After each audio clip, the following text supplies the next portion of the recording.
School কলেজের first বেঞ্চের ছেলেটাকে কোনো টিচার প্রশ্ন করলে চটপট অ্যান্সার দিয়ে দেয়। টিউশনে সেই ছেলেটাই স্যারকে সব সময় প্রশ্ন করে বিজি করে রাখে আর তোমাকে সে দর্শক বানিয়ে দেয়। তোমার নিজেকে মনে হয় আমি কি করতে এসেছি এখানে, সামনের জন নিউ টপিক আস করবে আর আমি পিছন বেঞ্চে বসে কাঁচা বাদাম পাকা বাদাম দেখবো।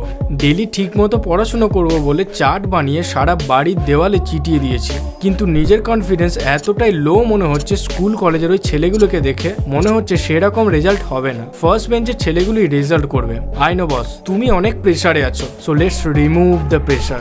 ভিডিওটির মধ্যে অনেক দামি দামি কথা বলবো যেগুলো তোমার কনফিডেন্সকে রকেটের মতো উঁচুতে নিয়ে যাবে। তুমি কিছু বছর আগে ফিরে যাও, যখন তুমি একটা বাচ্চা ছিলে, তখন তুমি কিভাবে শিখতে? তখন কি নিজেকে কম্পেয়ার করতে যে আমার পাশের ব্যাটারিটা বেশি ট্যালেন্টেড আমার থেকে, একটু বেশি বুদ্ধিমান, একটু বেশি কনফিডেন্ট? এই কনফিডেন্স, বুদ্ধি বা ট্যালেন্ট এই সমস্ত কিছুই রাতারাতি হয় না, এগুলোকে সময় ধরে বিল্ড করতে হয়। তোমার যেটা প্রবলেম সেটা হলো তুমি এতদিনে ঘুমাচ্ছিলে, এতদিনে ভেবে নিয়েছিলে যে এক্সাম তো হবেই না, এমনিতেই পাস করে যাব। এই জঘন্য চিন্তাটাই তোমাকে আজ এই অবস্থাতে নিয়ে এসেছে। তুমি সারাদিন ল্যাথ খেতে খেতে ওয়েব সিরিজ দেখার প্র্যাকটিস করেছো, তাহলে স্টাডি নিয়ে চাপ হওয়াটাই স্বাভাবিক। সো এটার সলিউশনের দিকে দেখা যাক। এই লকডাউনের কিছু দিনে তোমার একটা বাজে হ্যাবিটস তৈরি হয়েছে, তাই বাজে হ্যাবিটস যখন তৈরি হয়েছে তখন ভালো হ্যাবিটসও তৈরি হয়ে যাবে। জাস্ট কিছু দিনের প্রয়োজন, কারণ তুমি তো আগে সেই রকমই ছিলে। লকডাউনের হাওয়া লেগে একটু বেশি ফোন ঘাঁটা, উল্টো পাল্টা জিনিস দেখে সময় নষ্ট করা, এসব নোংরা হ্যাবিটস বানিয়েছো। এবার সেটাকে ভাঙতে ফার্স্টলি মেক এ রুটিন।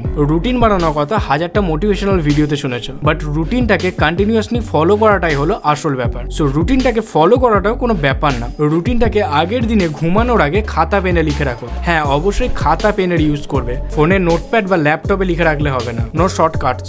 রুটিনের মধ্যে তোমার পরের দিনের কি কি আছে সেগুলোর সাথে তোমার নিজের স্টাডি এবং নিজের মেন্টাল ডায়েটের উপর নজর দাও। সেকেন্ড পয়েন্ট হলো লেস স্টাডি। ফার্স্ট দিনেই তোমাকে পাহাড়ের মতো বিশাল ভাবে পড়তে হবে না, তুমি জাস্ট একটা ছোট গোল সেট করো আজকের দিনের জন্য, যে অমুক টপিকটা পড়বো এবং ভালোভাবে বুঝবো। এমনটা না যে 10 মিনিট পড়তে পড়তেই খুব মাথায় লাগছে, স্ট্রেস হচ্ছে, নিয়ে ইনস্টাগ্রামে গিয়ে মডেলসদের ভিডিও দেখছি বা ফেসবুকে নিউজ ফিড দেখছি। নিজেকে আর ঠকিয়ে লাভ নেই, because you are in a situation of do or die. যদি তুমি 10 মিনিট একটা টপিকে পড়ো, সেটাতে পুরোপুরি ডুবে গিয়ে পড়ো। এখানে সফলতা পাওয়ার মেন রিজন হলো ফোকাস। ফোকাস যদি তোমার সলিড থাকে then you are a winner. Third point হলো ডোন্ট কম্পেয়ার। কম্প্যারিজন নিয়ে ভাবার কোনো কারণই নেই। কেন নিজেকে কম্পেয়ার করছো? এটা হচ্ছে তোমার নিজের সাথে নিজের লড়াই। তোমার লাইফ আর 5 জনের লাইফের মতো না, তোমার ভাগ্যের রচনা করবে তুমি।